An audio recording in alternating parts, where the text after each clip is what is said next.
pagi. Mari kita mau kembali beribadah kepada Tuhan. Mari kita satukan hati kita dalam doa. Bapa, kami bersyukur buat pagi hari ini. Kami boleh ada karena anugerah-Mu, karena kasih-Mu yang tidak pernah berhenti dalam kehidupan kami. Sebab itu kami bersyukur Tuhan buat setiap kesempatan yang sudah Tuhan berikan kepada kami. Ajarilah kami menggunakan setiap kesempatan itu dengan baik. Dan tuntunlah kami supaya kami tetap berjalan dalam setiap kebenaran dan kasih-Mu. Mari Bapa, Engkau hadir di tempat ini mengurapi kami. Hadirat-Mu boleh kami rasakan, kami nikmati. Dan bila Engkau yang berdaulat atas setiap kehidupan kami. Terima kasih Bapa. Kami menyerahkan ibadah kami pagi hari ini dari awal pertengahan hingga akhirnya ke dalam tangan kuasa-Mu. Kami mau rasakan hadirat-Mu, kami mau rasakan kasih-Mu terus menerus mengalir dalam hidup kami. Terima kasih Bapa. Di dalam nama Tuhan Yesus Kristus kami berdoa dan mengucap syukur. Haleluya. Amin. Mari pagi hari ini kita minta Tuhan berdaulat atas hidup kita. Kita minta Tuhan yang bertanggung jawab atas seluruh kehidupan kita. Mari kita siapkan hati kita menghadap Tuhan. Haleluya. Engkau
ketika menyerahkan dan berserah penuh kepadamu, maka Engkau yang bertindak atas kehidupan kami. Bahkan Engkau yang mengambil alih dan bertanggung jawab atas setiap hidup kami. Terima kasih Bapa yang bersorak-sorai dan memuliakan nama-Mu. Haleluya. Bapak Ibu bergembira hari ini. Ada sukacita pagi hari ini. Amin. Haleluya. Semuanya karena kemurahan Tuhan. Haleluya. Kecaplah dan lihatlah betapa baiknya Tuhan kita. Haleluya. Yeah.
ajaib dan besar. Amin. Bahwa tidak ada kuasa yang lebih besar di dunia ini selain kuasa Tuhan. Sebab itu kita mau percaya bahwa kuasa Tuhan yang sanggup memulihkan hidup kita. Kuasa Tuhan yang hanya sanggup menolong setiap kehidupan kita. Haleluya. Kuasa-Mu lebih besar Tuhan. Tidak pernah terlambat kasih dan pertolongan-Mu atas hidup kami. Kuasa-Mu terlebih besar, Tuhanku terlebih besar, tak pernah terlambat janji-Mu ya Tuhan, menolong hidup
lebih besar dari masalah kami, lebih besar dari sakit penyakit kami, lebih besar dari setiap kelemahan-kelemahan kami.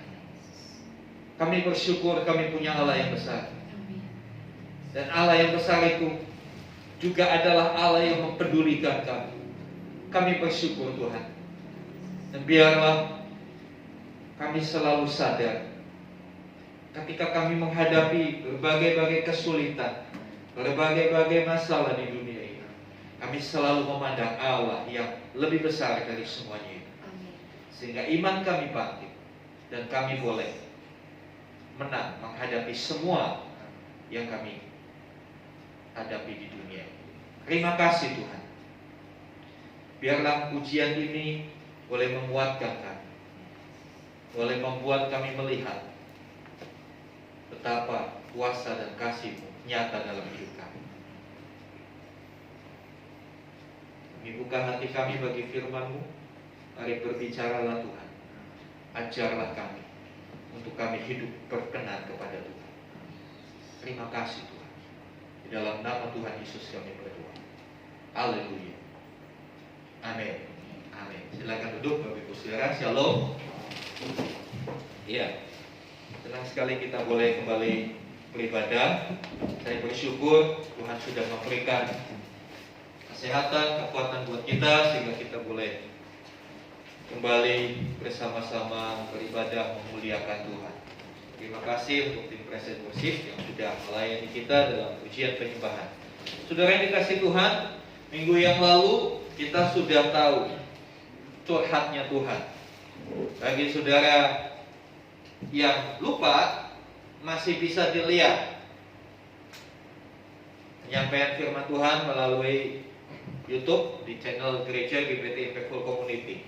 Untuk itulah channel ini dibuat. Jadi channel gereja, channel YouTube gereja bukan dibuat untuk cari subscriber, bukan dibuat untuk cari dana, bukan. Tapi supaya kita ketika kita lupa, waduh, dulu pernah disampaikan nih tentang ini, lupa, Anda bisa buka lagi, ya kan? Kalau direkam di dalam bentuk video di handphone saudara penuh, dan saya nggak bisa kirim. Kalau saya masuk, saya gunakan fasilitas YouTube supaya memudahkan kita, ya, supaya saya bisa kirim ke saudara bisa lihat. Udah yang dari tahun lalu pun, wah, Natal tahun lalu kita apa ya firman Tuhan yang saya mau review lagi, mau ingat lagi, saudara bisa buka itu. Nah, itu tujuannya ada channel YouTube. Jadi manfaatkanlah channel YouTube gereja untuk pertumbuhan iman kita, bukan hanya untuk wah gaya-gayaan. Kita udah punya channel itu, bukan itu. Tujuan utama supaya kita gunakan setiap fasilitas kemajuan teknologi kepada peningkatan iman. Jadi bukan hanya untuk sok-sokan, wah supaya nggak ketinggalan zaman gereja harus punya channel YouTube, harus punya TikTok, harus, bukan itu tujuannya. Tapi kita harus cerdas memanfaatkan teknologi untuk pertumbuhan iman kita. Karena apa? Zaman sekarang orang sudah beralih. Bahkan di negara-negara maju orang sudah mendewakan teknologi. Orang menganggap teknologi itu Tuhan. Karena mau apa aja bisa disediakan oleh teknologi. Manusia hidup itu pada dasarnya cari kenyamanan, betul kan? Cari nyaman, cari enak. Nah, teknologi menyediakan kenyamanan itu. Jadi mereka menganggap teknologi ini segalanya. Padahal segalanya itu adalah Tuhan. Amin. Sumber dari segala sesuatu itu adalah Tuhan. Minggu yang lalu kita belajar bagaimana ternyata Tuhan curhat. Ya, jadi yang curhat bukan cuma kita. Tuhan juga curhat. Tuhan curhat kepada Nabi Yesaya. Dia cerita bagaimana dia punya kebun anggur. Kebun anggurnya di tanah yang subur. Bibit anggurnya bibit yang terbaik. Udah dikasih pagar, udah dibersihkan, udah dirawat sedemikian rupa. Tapi yang dihasilkan buah anggur yang asam. Sehingga Tuhan kecewa. Saudara yang dikasih Tuhan, jangan pikir Tuhan gak bisa kecewa. Tuhan bisa kecewa karena dia itu pribadi. Tuhan itu bukan hanya sekedar kuasa, bukan benda, bukan zat, tapi Tuhan itu pribadi yang bisa kecewa, bisa galau. Dan dia sampaikan kegalauannya di dalam Yesaya pasal yang kelima. Saudara bisa lihat lagi di link YouTube-nya. Hari ini kita akan melihat bagaimana caranya berbuah. Saya percaya setiap kita mau berbuah. Amin. Buah itu apa sih dalam konteks kehidupan kita? Kalau saudara tanam buah, tanam pohon mangga, apa yang saudara harapkan dari pohon itu? Buahnya, bukan cuma daunnya yang rimbun, gede. Ya memang satu sisi enak bikin adem kalau depan rumah kita ada pohon gitu kan. Tapi kalau pohonnya terlalu rimbun, musim angin kayak hari-hari ini ngeri juga. Itu bisa patah, bisa nimpa kendaraan kita, bisa nimpa atap rumah kita. Tapi intinya orang tanam pohon itu dia mengharapkan buahnya. Buah itu adalah sesuatu yang bisa dinikmati, amin. Sesuatu yang bisa dinikmati oleh orang-orang di sekitarnya. Di sisi lain buah itu juga untuk menjaga kelangsungan pohon itu. Karena di dalam buah ada biji. Biji itu yang akhirnya meregenerasi pohon itu, membuat pohon itu berkembang biak. Jadi buah itu punya dampak eksternal, menyenangkan orang-orang di sekitarnya, tapi internal buat pohon itu sendiri berguna untuk kelangsungan hidupnya. Makanya Tuhan mau hidup orang Kristen itu berbuah, supaya kelangsungan hidup kita terjamin, dan orang-orang di sekitar kita mendapat berkat. Cuma kadang-kadang kita nggak tahu gimana sih caranya berbuah. Saudara, kita akan lihat, mari kita buka di dalam Yohanes 15 ayat 1 sampai 8. Yohanes 15 ayat 1 sampai yang ke-8. Demikian firman Tuhan. Pokok anggur yang benar judulnya. Akulah pokok anggur yang benar dan Bapa pula pengusahanya. Setiap ranting padaku yang tidak berbuah dipotongnya, dan setiap ranting yang berbuah dibersihkannya supaya ia lebih banyak berbuah. Kamu memang sudah bersih karena firman yang telah kukatakan kepadamu. Tinggallah di dalam aku dan aku di dalam kamu. Sama seperti ranting tidak dapat berbuah dalam dari dirinya sendiri kalau ia tidak tinggal pada pokok anggur.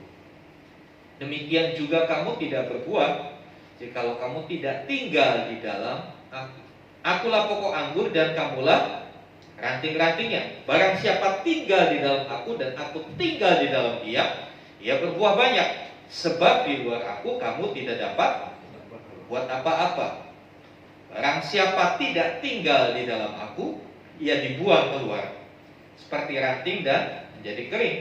Kemudian dikumpulkan orang, lalu dicampakkan ke dalam api, lalu dibakar. Jikalau kamu tinggal di dalam aku dan firmanku tinggal di dalam kamu, mintalah apa saja yang kamu kehendaki dan kamu akan menerimanya. Dalam hal inilah Bapakku dipermuliakan, yaitu jikalau kamu berbuah banyak, dan dengan demikian kamu adalah murid-muridku. Saudara yang dikasihi Tuhan, kalau kita membaca Alkitab Perjanjian Lama Perjanjian Baru, begitu banyak perumpamaan atau metafora tentang pohon anggur.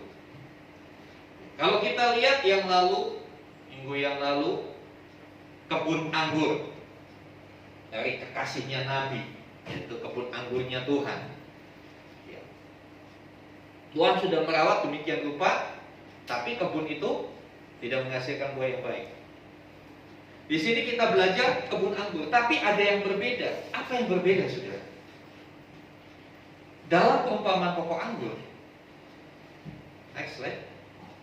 Dalam perumpamaan pokok anggur dikatakan, aku adalah pokok anggur. Aku ini siapa? Tuhan Yesus. Ini kutipan langsung pengajaran Tuhan Yesus. Tuhan Yesus berkata, akulah pokok anggur. Jadi Kristus pokok anggur, kita ranting. Nah, ini ada satu konsep baru yang Tuhan tawarkan. Ketika Perjanjian Lama dikatakan Israel pokok anggur, ya sudah, dia sendiri dia pokok anggur, dia tanaman anggur. Tapi di sini pokok anggurnya Tuhan Yesus. Kita ranting-rantingnya. Dulu orang Israel untuk berbuah menjadi tanggung jawab dia sendiri. Tapi bagi kita ada anugerah. Nanti kita akan lihat. Ada satu pengertian yang saya bersyukur dan saya semakin menyadari anugerah Tuhan itu luar biasa. Bahkan untuk berbuah pun Tuhan sudah memberikan segala sesuatu yang kita butuhkan untuk berbuah. Kristus pokok anggur, kita rantingnya, ayat 1 dan ayat 5. Ya. Jadi kita bisa berbuah itu karena Kristus, bukan karena apa yang kita punya, bukan karena prestasi kita, bukan. Karena sekali lagi sejak manusia jatuh dalam dosa, Roma berkata, Roma 3, 10, tidak ada sesuatu yang benar, tidak ada yang mencari Allah. Itulah kondisi keberdosaan kita. Jadi tidak mungkin kita yang berdosa ini menghasilkan sesuatu yang baik. Kecenderungan kita adalah tidak baik. Tetapi di sini ada satu hal yang luar biasa. Dikatakan ayat yang kelima, coba perhatikan ya. Akulah pokok anggur dan kamulah ranting-rantingnya. Diberikan satu hubungan pokok anggur. Coba lihat gambarnya dulu. Next. Nah, ini ada gambarnya. Yang panah merah itu adalah pokok anggur. Ya, pokok itu kita mungkin bingung ya. Kita pokok itu apa? Pokok itu batang. Jadi yang namanya pokok itu batangnya yang dari akar sampai ke atas. Itu batang. Itu menggambarkan Kristus. Rantingnya itu yang di atas. Jadi pohon anggur itu saudara, pohon merambat. Pohon anggur itu pohon yang merambat.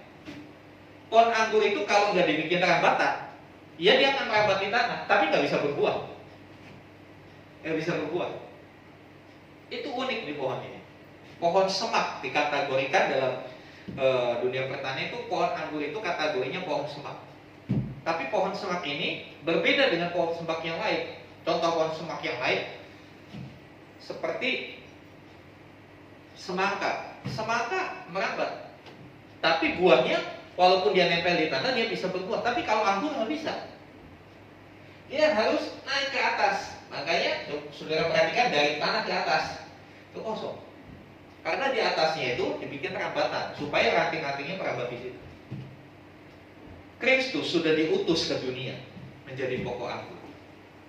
Dan karena Kristus berita Injil merambat ke seluruh dunia. Saudara dikasih Tuhan, ranting gak akan mungkin bisa menghasilkan buah yang selebat ini kalau gak menyatu. Saya menggunakan istilah menyatu, bukan cuma nempel. Kalau nempel itu ya ditempel, gak benar-benar nyatu. Ranting tidak akan menyatu. Yang tidak menyatu dengan pokoknya, dengan batangnya, dia lama-lama akan kering. Kenapa? Karena dari batang inilah ranting mendapatkan suplai makanan. Dia mendapatkan suplai apapun yang dia butuhkan dalam proses menghasilkan buah. Oleh karena itu kalau kita membaca Yohanes 15:1-8, ada begitu banyak kata-kata yang diulang. Kata-kata yang diulang itu tinggal di dalam aku. Jikalau kamu tinggal di dalam aku, diulangi lagi, kamu tinggal di dalam aku. Nah, saudara dikasih Tuhan, ini yang harus kita sadari. Untuk berbuah kita harus sadari, kita berbuah hanya karena Tuhan. Kita bisa berbuah hanya karena Tuhan. Kita tidak akan mungkin berbuah dengan kekuatan kita. Kita akan selalu gagal. Hidup kita tidak akan bisa memberikan dampak yang baik hanya dengan pengetahuan kita. Karena nyatanya banyak orang pintar di dunia ini, tapi kepintarannya digunakan untuk minterin orang lain. Ya kan, di dunia ini banyak orang pintar, tapi kepintarannya digunakan untuk minterin orang lain.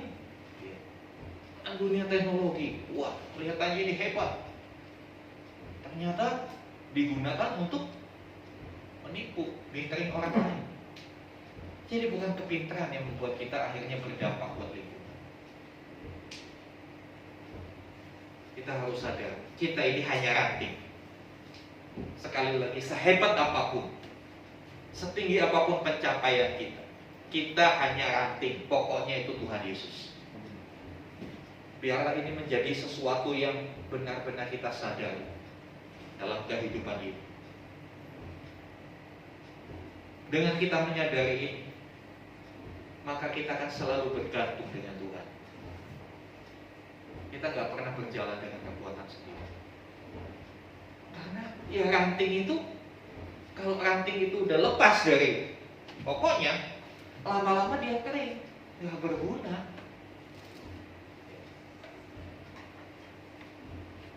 Lanjutnya, next. Ya. Bagaimana caranya berbuah? Yang pertama, tinggal di dalam Kristus. Ayat 4. Tadi kita harus sadar posisi kita hanya ranting, bukan yang utama. Ranting itu bukan sumber. Ranting itu bagian dari pokok, bagian dari batang. Bukan kita yang melakukan pelayanan yang hebat, tapi karena ada Tuhan di dalam kita. Tinggal di dalam Kristus. Ayat 4, saya baca. Tinggallah di dalam aku dan aku di dalam kamu. Perhatikan, sama seperti ranting tidak dapat berbuah dari dirinya sendiri kalau ia tidak tinggal pada pokok anggur. Kata tinggal dalam bahasa aslinya itu menyatu. Ia nggak kemana-mana.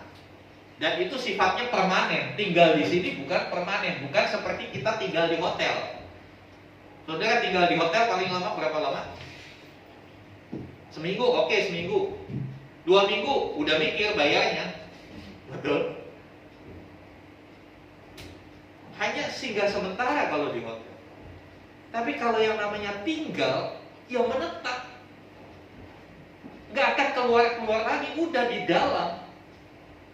Sudah dikasih Tuhan, tinggal berarti berdiam, berdomisili. Untuk sesuatu, untuk jangka waktu yang panjang, permanen. Ya. Tinggal di mana? Di dalam Kristus. Artinya dalam otoritas Kristus. Kristus yang berkuasa atas seluruh hidup dan keberadaan kita. Ini syarat utama untuk berbuah. Kita tidak akan pernah bisa berbuah kalau kita tidak tinggal di dalam Kristus.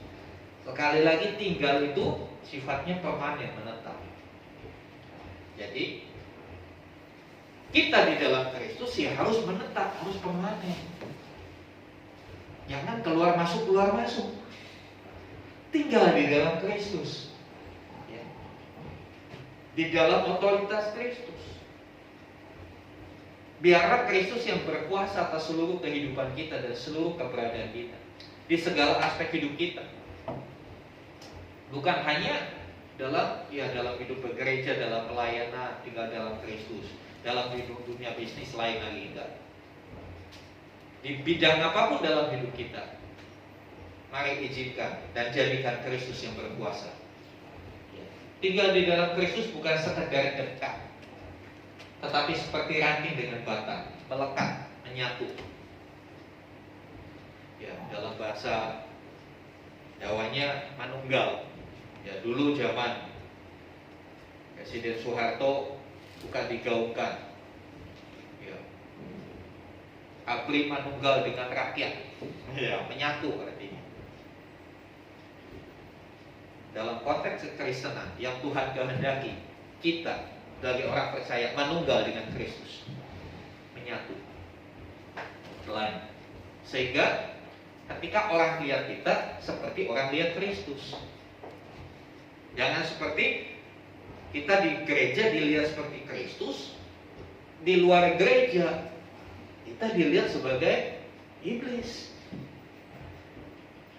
Gak bisa dipisah-pisahkan. Oh, di dunia sekuler, dunia pelayanan, gak ada ceritanya dunia sekuler, dunia pelayanan. Itu menyatu karena itulah hidup kita. Kita gak bisa mainkan double peran. Satu sisi jadi peran malaikat, satu sisi jadi peran iblis juga. Ya itulah hidup kita. Makanya dalam bagian ini Tuhan Yesus bilang berulang kali. Nanti saudara hitung ada berapa kali kata tinggal di dalam aku, tinggal di dalam aku. Berulang kali. Ini seperti seorang orang tua yang nasihatin anaknya. Nah, hati-hati ya, hati-hati. Kalau mau nyebrang jalan, hati-hati, lihat kiri kanan dulu. Hati-hati. Itu Tuhan. Dia sedang mengingatkan kita berulang-ulang. Tinggallah di dalam aku. Karena rupa-rupanya banyak anak Tuhan yang gak betah tinggal di dalam Kristus. Menganggap di dalam Kristus itu banyak aturan. Gak boleh merokok, gak boleh begini, gak boleh begitu. Kok hidup saya jadi bebas ya? Kalau mau bebas, ya lepas dari Kristus. Nanti kita akan lihat, kalau lepas dari Kristus, tidak tinggal di dalam Kristus, apa yang terjadi? Coba di dalam ayat yang ke-6. Apa yang terjadi kalau tidak tinggal di dalam Kristus? Barang siapa tidak tinggal di dalam aku, apa? Ia dibuang keluar seperti ranting dan menjadi kering. Kemudian dikumpulkan orang dan dicampakkan ke dalam api lalu dibakar. Kalau tidak tinggal di dalam Kristus ya ini. Coba perhatikan. Sekarang kan banyak musim angin, banyak ranting-ranting itu patah. Kalau udah patah kan nggak tinggal di dalam pokok, dia terlepas dari pokok. Ketika terlepas dari pokok, yang pertama tidak ada suplai nutrisi zat makanan terhenti. Sementara terhenti, pengaruh dari luar kuat, panas matahari. Coba perhatikan ranting pohon yang patah. Waktu baru patah, besoknya kita lihat masih hijau daunnya. Coba seminggu, apa yang terjadi? Kering. Kalau udah kering, ya orang akan tarik itu. Udah putus tapi masih di atas posisinya, masih nyantol gitu ya. Ditarik, dia apa? Dijadikan kayu api. Bukan berarti Tuhan membuang kita. Sekali lagi, bukan berarti Tuhan membuang kita. Tapi itu konsekuensi kalau kita meninggalkan Tuhan. Tuhan tidak pernah punya rencana dalam hati Tuhan untuk membinasakan manusia. Bahkan waktu Tuhan berencana memusnahkan Israel, ganti bangsa Musa bilang jangan Tuhan. Sebetulnya gampang kan bagi Tuhan. Udah, manusia udah terlalu berdosa. Kalau dalam dunia modern, Tuhan tinggal pencet tombol dan manusia habis. Spesies manusia hilang, musnah. Tuhan bikin spesies baru. Bisa gak? Bisa kan, dia maha kuasa.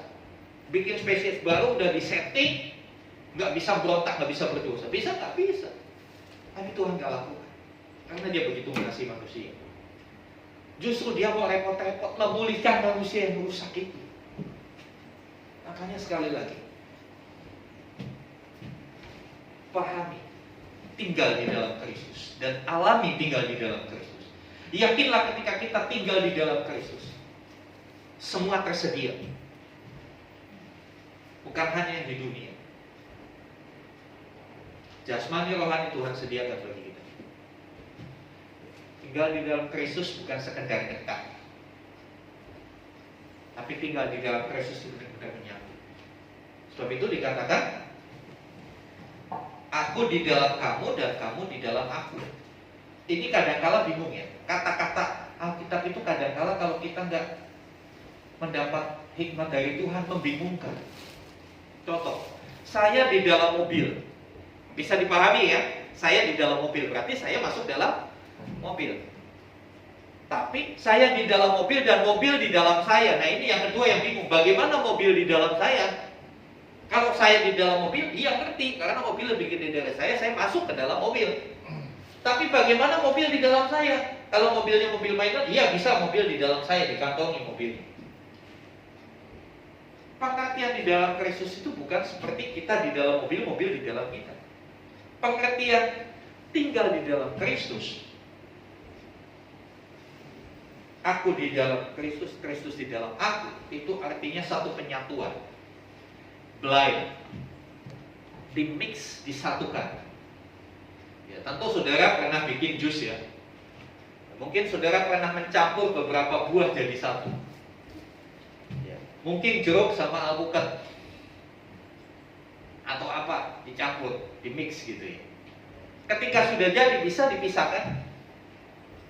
Mana buah alpukat, mana buah jeruk, nggak bisa. Karena apa? Sudah benar-benar menyatu.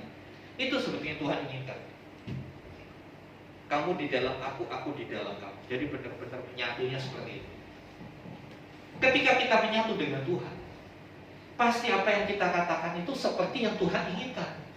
Apa yang kita pikirkan seperti yang Tuhan pikirkan. Itu nampaknya terlalu susah. Iya, susah. Kalau kita melakukan itu dengan kekuatan kita. Tapi kembali, ayat pertama mengingatkan, ayat 5 mengingatkan kita. Kita ini cuma ranting. Kita ini ranting. Jangan sombong, kita ini cuma ranting. Kita berbuah bukan dari diri kita, tapi kita dipakai Tuhan untuk menghasilkan buah. Nah, saudara dikasih Tuhan. Selanjutnya, yang kedua, ayat yang kedua ini menarik. Supaya berbuah, yang pertama tinggal di dalam Kristus. Sudah tinggal, ada yang gak berbuah. Ada yang gak berbuah. Tidak semua ranting itu menghasilkan buah. Kita akan lihat diapakan itu. Bagaimana cara penanganan Tuhan selanjutnya. Ayat yang kedua. Setiap ranting padaku yang tidak berbuah. Jadi ada ranting yang tidak berbuah. Ada orang Kristen, orang percaya yang tidak berbuah. Sampai Tuhan ngomong setiap ranting padaku, udah di dalam Kristus, udah tapi gak berbuah. Sudah di dalam Kristus, sudah ke gereja, sudah dibaptis, sudah pelayanan, tapi gak berbuah. Ada Tuhan yang ngomong. Setiap ranting padaku yang tidak berbuah, apa yang dilakukan? Dipotongnya. Yang pertama dipotongnya. Kita mikir, waduh kejam banget ya dipotong ya. Tuhan kejam, katanya Tuhan gak pernah membuang kita, kok dipotong? Saya coba melihat bahasa aslinya dipotong ini apa. Ternyata pengertiannya beda. Pengertian dipotong itu gak seperti yang kita pikirkan. Ini ranting gak berbuat, potong, digunting, dibuang. Gak seperti itu. Bahasa aslinya itu dipakai kata airo. Airo itu artinya diangkat, diambil, di-upgrade, ditingkatkan. Jadi saudara, karena saya pernah nanam anggur, jadi saya bisa paham apa yang Alkitab katakan. Jadi kita nanam anggur ini, terus ini batangnya, pokoknya. Lalu di atas itu bikin para-para untuk kerabatannya. Bikin para-para dari bambu, dia merambat di atas. Nah, karena pokok ini subur, maka rantingnya banyak. Dalam ranting tumbuh apa? Daun. Sebelum buah kan tumbuh daun. Daunnya banyak. Ranting anggur kadang tumbuhnya turun ke bawah karena sudah padat di atas, dia turun ke bawah. Turun ke bawah sampai akhirnya kadang-kala nyentuh tanah. Nah, ini penyebab tidak berbuah ketika ranting itu nyentuh tanah. Uniknya pohon anggur itu kalau rantingnya di tanah dia nggak berbuah. Bahkan dia ke bawah ketimbun tanah. Dia tumbuh sih, dia hidup. Ada daunnya, lebat daunnya, tapi nggak akan bisa berbuah. Ya. Karena itu perlu di-take up. Perlu di-take away, diambil, diangkat. Itu yang diartikan dipotong itu seperti itu. Dipotong. Dipotong dari apa? Dipotong dari hubungannya dengan tanah. Orang Kristen tidak berbuah kenapa? Kadang-kala orang Kristen masih terlalu berhubungan dengan dunia. Hatinya, pikirannya masih fokus ke dunia, tidak menghasilkan buah. Makanya yang Tuhan lakukan, dia nggak buang. Orang Kristen itu masih tetap hidup, nggak langsung kena COVID langsung mati, enggak. Orang Kristen itu masih hidup seperti orang Kristen yang lain. Tapi yang Tuhan lakukan apa? Dia akan angkat. Dia akan pisahkan dia dari tanah. Dia pisahkan dari keduniawiannya. Lalu dia akan dikembalikan ke atas. Saya waktu tanam anggur ketika itu ranting turun ke bawah, saya ambil, saya ikat ke atas. Makanya itulah perlunya kita terikat dalam sebuah komunitas. Komunitas itu yang selalu mengingatkan kita untuk up ke Tuhan, up ke Tuhan. Nggak melulu di dunia. Memang kita di dunia perlu duit. Saya juga perlu duit. Tapi bukan itu yang utama.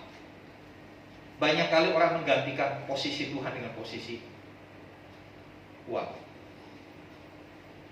Ketika saya mempelajari, saya membaca dalam bahasa asing, luar biasa Tuhan. Dia nggak serta-merta potong buah. Yang dibuang itu apa? Yang lepas, yang melepaskan diri. Ya kan? Pohon itu nggak pernah memutuskan rantingnya sendiri. Tapi karena ada faktor dari luar, ranting itu patah. Betul? Ranting bisa patah karena apa? Bukan karena pohonnya. Pohonnya lepaskan. Beda kayak cicak. Cicak memutuskan ekornya sendiri kalau terancam hidupnya, ya kan? Itu bagian mempertahankan diri makhluk hidup. Tapi kalau pohon nggak gitu. Ranting yang lepas itu karena faktor eksternal, bukan karena pohonnya melepaskan rantingnya. Oh, kamu nggak berubah, kalau lepasin, enggak. Ranting bisa lepas, ya kalau ditebang. Itu kan faktor di luar pohon, di luar pribadi pohon. Ada orang lain datang menebang, lepas. Atau angin, itu kan di luar pohonnya, angin. Atau petir, jadi lepas. Sekali lagi, Tuhan tidak pernah membuang kita. Yang Tuhan lakukan adalah, kalau nggak berbuah, diangkat, dilepaskan dari tanah. Kadang-kala prosesnya kenapa dipakai kata memotong? Memang caranya Tuhan ngangkat kita, kembalikan kita ke arah yang benar. Kadang-kala menyakitkan, saudara. Kadang-kala menyakitkan sampai kita ampun-ampun sama Tuhan. Tapi tujuannya itu untuk menyelamatkan kita. Karena dia cuma pindahin ke atas, supaya fokus kita tidak ke bawah lagi ke dunia, tapi fokus kita ke atas. Nah, caranya motong itu kadang-kala yaitu lewat masalah, lewat berbagai-bagai kesulitan. Kadang-kala kesulitan itu dipakai Tuhan menjadi alat Tuhan untuk membawa kita balik ke jalan yang benar. Saudara yang dikasihi Tuhan, selanjutnya, tadi yang tidak berbuah, itu yang Tuhan lakukan. Ketika kita mengalami proses dalam tanda petik dipotong oleh Tuhan. Dipotong dari apa? Dipotong dari hobi. Mungkin waktu kita lebih banyak kita habiskan untuk main game online. Mungkin kita dipotong, tiba-tiba HP-nya rusak gitu ya. Tiba-tiba laptopnya rusak, nggak bisa main. Kalau enggak, akunnya dibajak orang. Lalu bingung. Jangan protes, jangan marah sama Tuhan, tapi bersyukur. Itu tandanya kita tinggal di dalam Tuhan.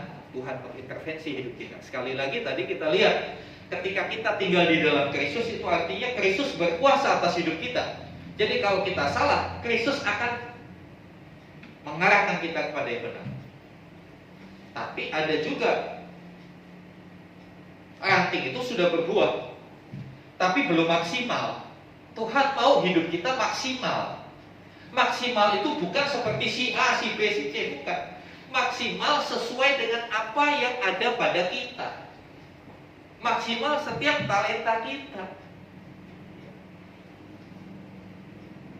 Tuhan mau maksimal, makanya yang sudah berbuah dibersihkan supaya lebih banyak berbuah. Kata dibersihkan dalam bahasa Yunani-nya dipakai kata katairo. Yang pertama tadi airo, sekarang katairo. Kalau airo itu kalau katairo, dia sudah di posisinya benar, hanya kurang maksimal, ya, dimurnikan, dipangkas. Uniknya, salah satu keunikan pohon anggur kalau kebanyakan daun, nggak muncul buah. Ini unik. Jadi ketika saya tanam anggur, ketika sudah mulai rimbun, biasanya kan kita senang, betul nggak? Wih, seger ya, hijau gitu, daunnya banyak. Tapi kalau kita biarkan itu nggak berbuah. Kita perlu pangkas, kita perlu buang daunnya. Kita perlu gundulin. Justru dengan digundulin akhirnya muncul bunga, yang kemudian muncul buah. Ya.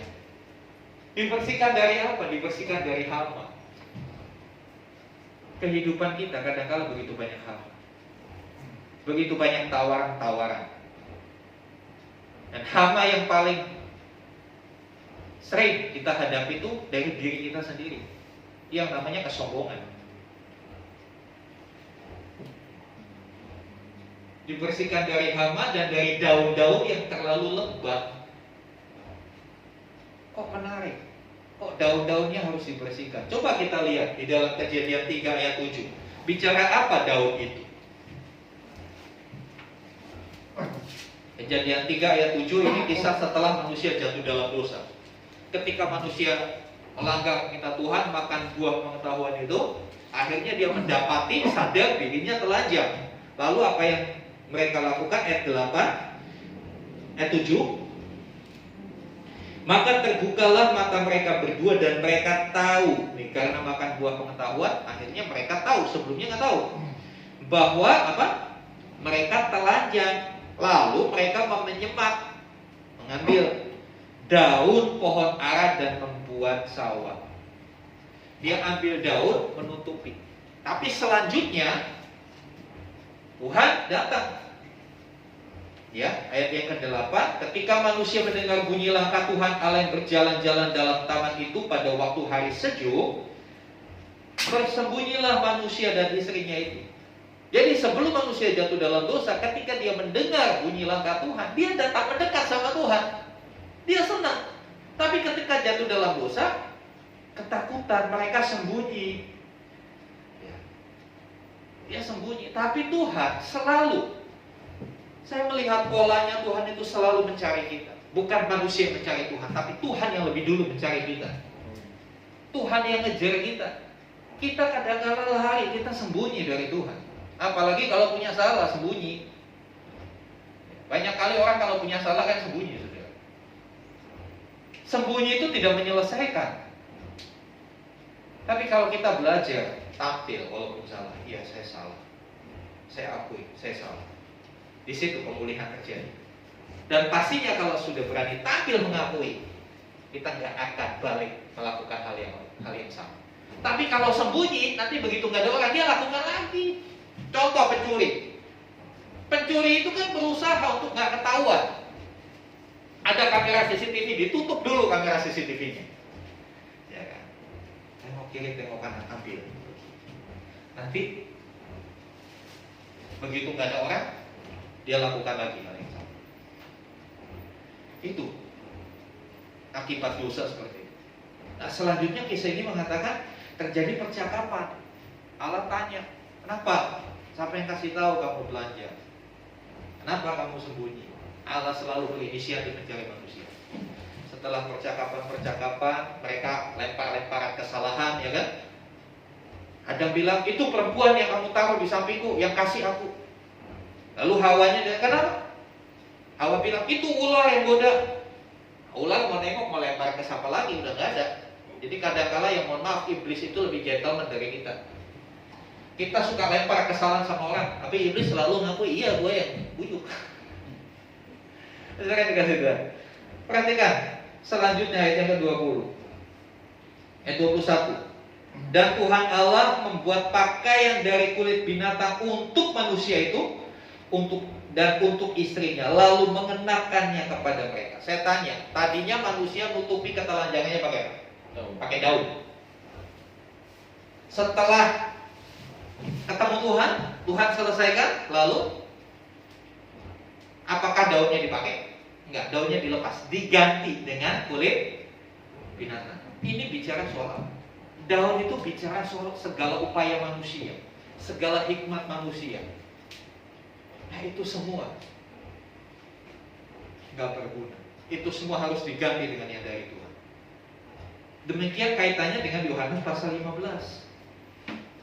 Daun ini pemikiran-pemikiran kita, pola-pola pikir, gaya hidup kita, prinsip-prinsip kita, itu harus dipangkas. Itu harus dibersihkan supaya kita lebih banyak berbuah. Bukan berarti daun itu tidak berbunga, tidak berguna. Iya, daun berguna untuk fotosintesis, menghasilkan makanan. Tapi kalau pohon isinya daun semua, yang nutrisi untuk menghasilkan buah habis untuk daun.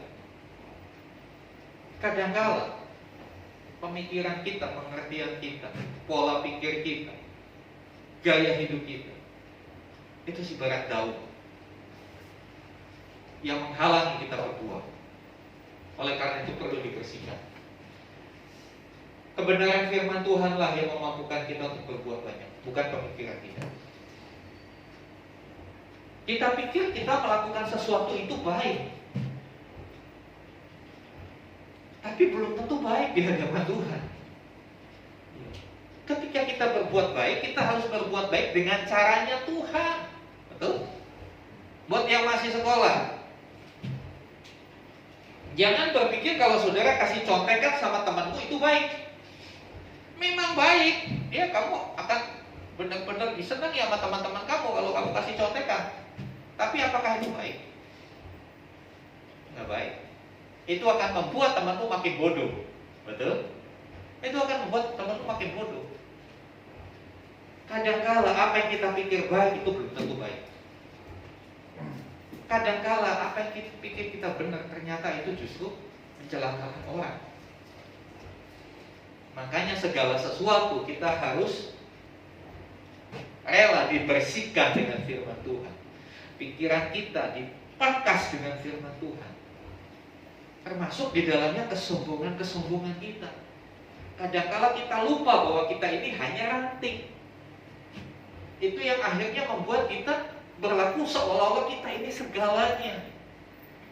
Kadangkala tanpa sadar kita mengambil posisi Tuhan. Kita ingin jadi Tuhan buat saudara kita, sehingga saudara kita melihat kita, oh dia ini luar biasa, oh dia nolong saya luar biasa. Kalau hidup saya nggak ketemu dia, nggak sama dia, waduh saya nggak tahu dia jadinya apa.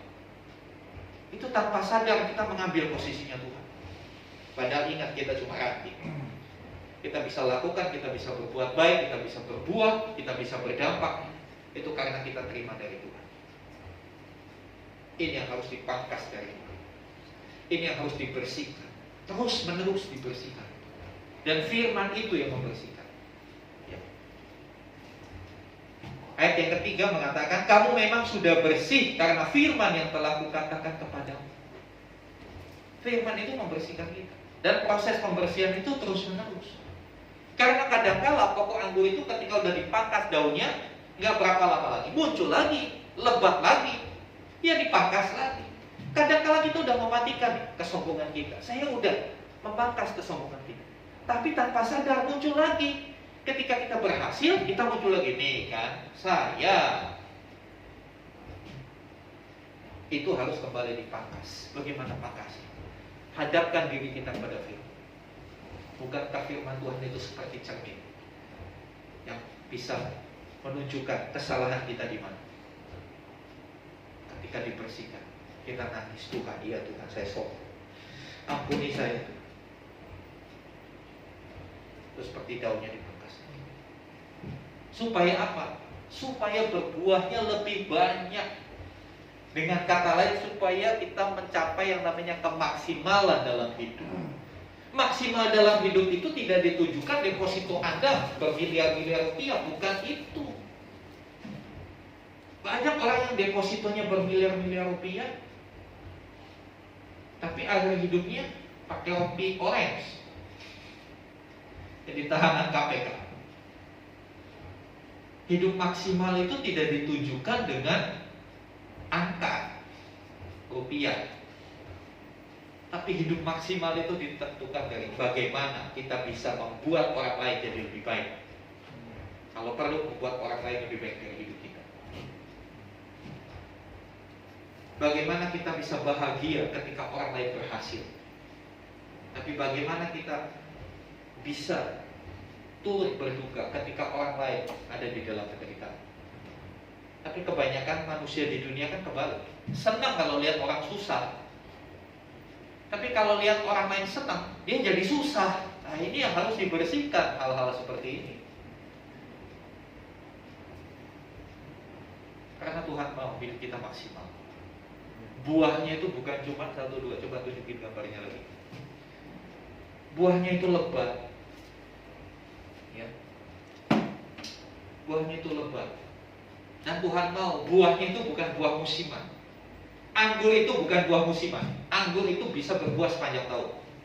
Nyambung terus, beda kayak mangga, beda kayak durian, beda kayak rambutan, ada musimnya. Tapi kalau anggur itu ada terus. Makanya bulan-bulan tertentu saudara susah cari durian. Tapi kalau cari anggur pasti ada. Ya, itu Tuhan mau. Makanya perumpamaan pohon anggur ini sungguh tepat Tuhan kasih. Karena Tuhan mau kita berbuah itu bukan hanya pada saat kita diberkati. Pada saat di tengah pandemi pun kita harus tetap bisa berbuah. Bukan hanya pada saat kita senang. Pada saat kita susah pun kita harus bisa berbuah. Saudara yang dikasih Tuhan. Yuk, terakhir. Matius 3:8. Jadi hasilkanlah buah sesuai dengan pertobatan. Buah, kalau dilihat dari bahasa aslinya, bahasa Yunani, ada perbedaan bahasa. Ya, bahasa Indonesia kadang-kala terlalu menyamaratakan semuanya. Tapi kalau bahasa Yunani itu lebih spesifik. Buah yang dipakai kata buah itu banyak. Jadi beberapa menerjemahkan jadi hasilkanlah buah-buah. Artinya ya buahnya harus banyak sesuai dengan pertobatan kita. Kalau kita bilang saya bertobat dari kebohongan, ya hasilkan buah yang sesuai dengan pertobatan. Bertobat dari bohong kan? Yang dihasilkan apa? Ya harus benar, mengatakan hal yang benar. Walaupun kadang-kala kebenaran itu menyakitkan. Kadang-kala kalau kita ngomong kebenaran, kadang-kala memalukan. Ya. Masa saya ngaku saya korupsi, kan malu, ya kan? Tapi kalau kebenarannya itu kita harus ungkap. Saudara dikasih Tuhan. Biarlah setiap kita menjadi pribadi-pribadi yang menghasilkan buah. Dan buah kita itu bisa maksimal. Karena buah itu bukan hanya disukai oleh orang-orang di sekitar kita, tapi buah itu juga membawa kebahagiaan buat kita, menjaga kelangsungan hidup rohani kita. Mari kita datang kepada Tuhan. Saya undang pemain musik. Haleluya. Haleluya.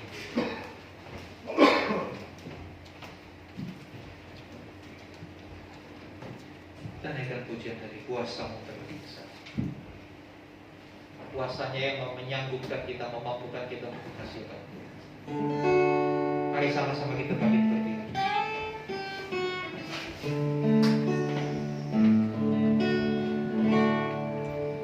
Kuasa-Mu terlebih besar, Tuhanku terlebih besar, tak pernah terlambat janji-Mu ya Tuhan, menolong hidupku. Kuasa-Mu terlebih besar, Tuhanku terlebih besar, tak pernah terlambat janji-Mu ya Tuhan, pulihkan hidupku. Biar musik lanjutkan pujiannya. Saudara yang dikasih Tuhan, kalau sampai hari ini kita belum berbuah, tak pernah terlambat. Kuasanya akan memulihkan kita. Kuasanya akan memotong kita dari setiap keduniawian. Kuasanya akan memotong kita dari hal-hal yang membuat kita mandul dan tidak menghasilkan buah. Belum terlambat. Walaupun kadang prosesnya itu menyakitkan, prosesnya itu membuat kita menangis berdarah-darah. Tapi sadari,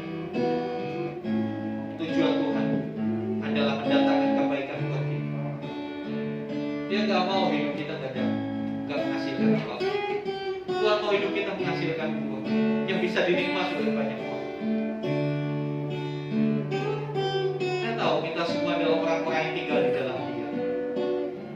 Tapi sekalipun kita tinggal di dalam Dia, kadang-kala hati ini masih suka sama yang di dunia.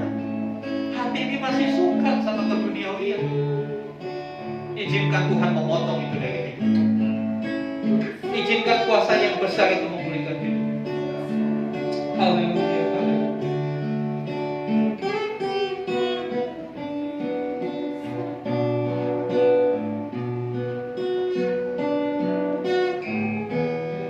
Mari kita katakan kuasa lebih besar.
Kami selalu mendapatkan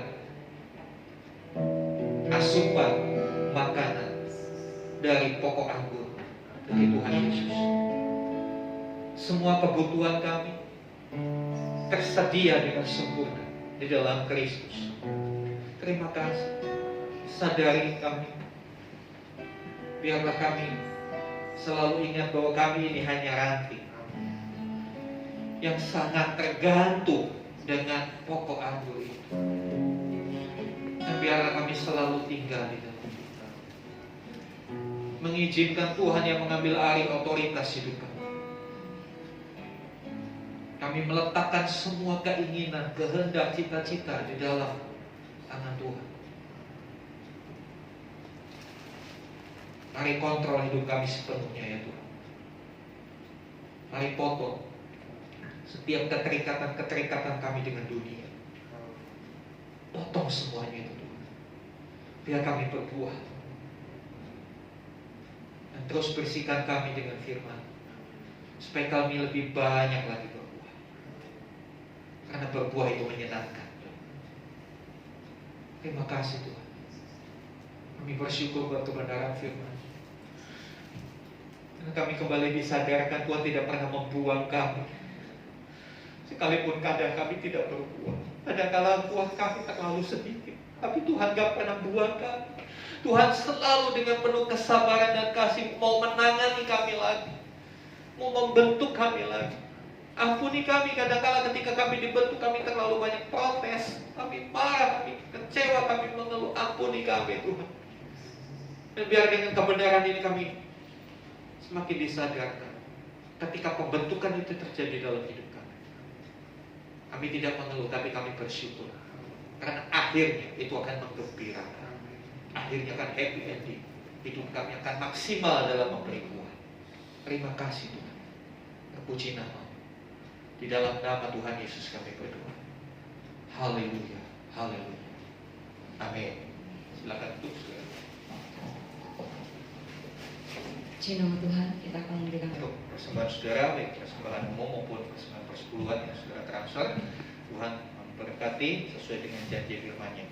Saudara yang dikasih Tuhan, ada informasi penting selain jam ibadah kita seperti biasa ya, tidak ada perubahan jam ibadah kita Minggu jam 8 dan jam 10. Untuk hari Jumat komsel untuk area KSB. Ya, KSB itu bukan hanya KSB, tapi dan sekitarnya, komplek-komplek lainnya ya. Kemudian bagi Bapak Ibu saudara-saudari yang belum dibaptis Islam ya, dan rindu untuk dibaptis, dapat mendaftarkan diri ke Ibu Gembala. Ya, pelajaran baptisan akan dimulai minggu depan setelah ibadah raya 2. Ya, saudara yang belum dibaptis, saudara punya kerinduan, jangan tunda. Ya, selagi ada kesempatan, ayo lakukan firman Tuhan. Ya, saya kira itu. Kemudian tabungan untuk retret, kita akan retret di momen Paskah Jumat, Sabtu, Minggu. Kita bersyukur kondisi COVID sudah melandai, sudah mulai ada kelonggaran-kelonggaran. Salah satunya kelonggaran kalau bepergian, naik pesawat, naik kereta, naik kapal tidak perlu tes PCR atau antigen, tapi harus vaksin lengkap. Jadi yang belum vaksin segera dapatkan vaksin di sentra-sentra vaksinasi terdekat. Untuk sekarang informasinya setiap puskesmas itu sudah menyediakan vaksin.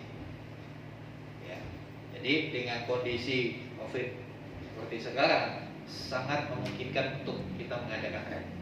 Yang lalu kita konfirmasi ke tempatnya, ya beberapa tempat mereka masih belum bisa pastikan boleh apa enggak, ya karena bulan Februari cukup naik. Sekarang sepertinya sudah terbuka. Nanti pengurus akan mencoba untuk survei memastikan, ya. Jadi tabungan bisa segera dilanjutkan dengan imigrasi. Saya kira itu saja. Mari kita akan naikkan dua-dua syafaat kita. Saya ajak kita sama-sama bangkit berdiri. Nanti Bapak Didi akan memimpin dalam dua syafaat. Mari kita berdoa. Bapa di surga, kami mengucap syukur atas anugerah-Mu, kami boleh beribadah di tempat ini Tuhan, menikmati setiap firman yang bisa disampaikan. Terima kasih Tuhan buat Bapak Gembala yang sudah menyampaikan firman-Mu. Tuhan berkati, Tuhan tolong, Tuhan dalam setiap pelayanan yang kemana Tuhan utus, dan sertai Tuhan dengan tanda-tanda yang heran dan mujizat-mujizat-Mu Tuhan. Berkati buat hamba-Mu ini Tuhan, istri dan anak-anaknya Tuhan memberkati, masa depan anak-anaknya Tuhan juga Engkau menjaminnya Tuhan, memberkati mereka Tuhan. Terima kasih Tuhan, biarlah Tuhan juga menyertai gereja di tempat ini. Kiranya Tuhan, biarlah terjadi visi misi gereja ini Tuhan, biar juga membawa dampak yang baik Tuhan bagi lingkungan kami. Kami serahkan Tuhan, biar juga banyak jiwa-jiwa yang diselamatkan. Bahkan banyak tempat-tempat baru Tuhan yang Kau kirim ke tempat ini Tuhan.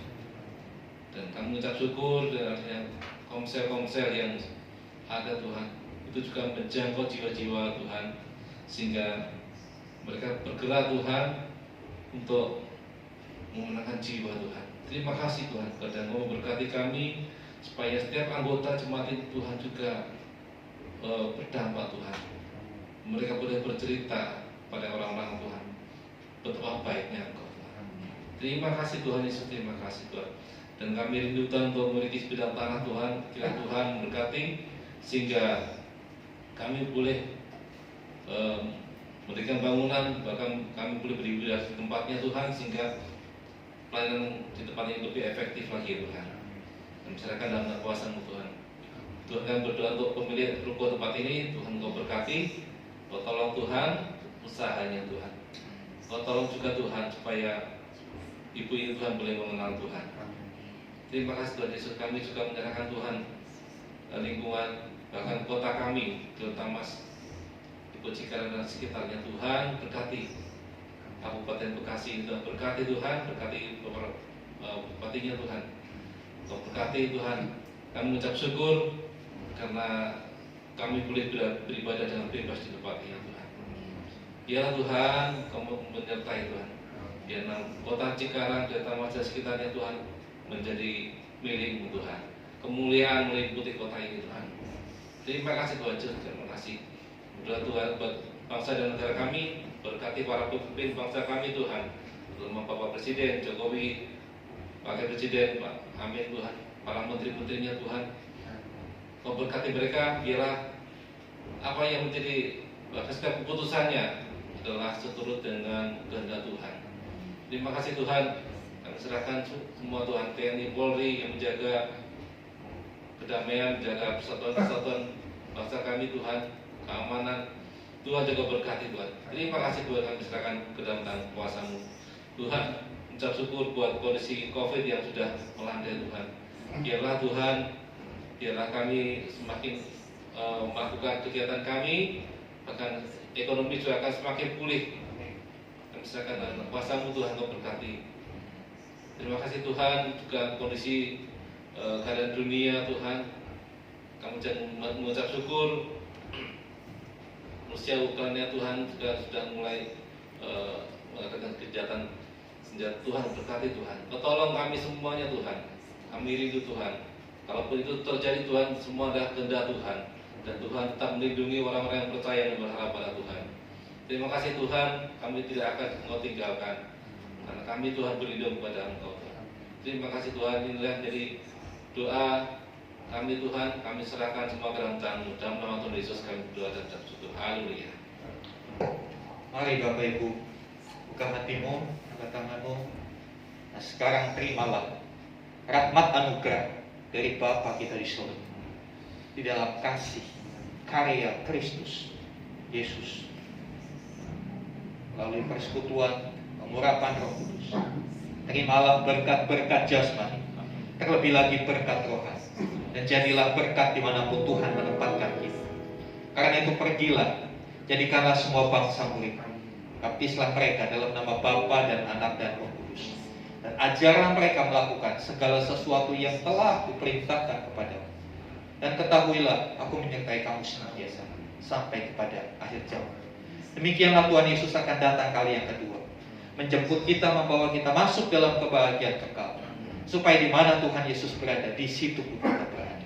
Terima kasih Tuhan, di dalam nama Tuhan Yesus Kristus. Haleluya. Amin.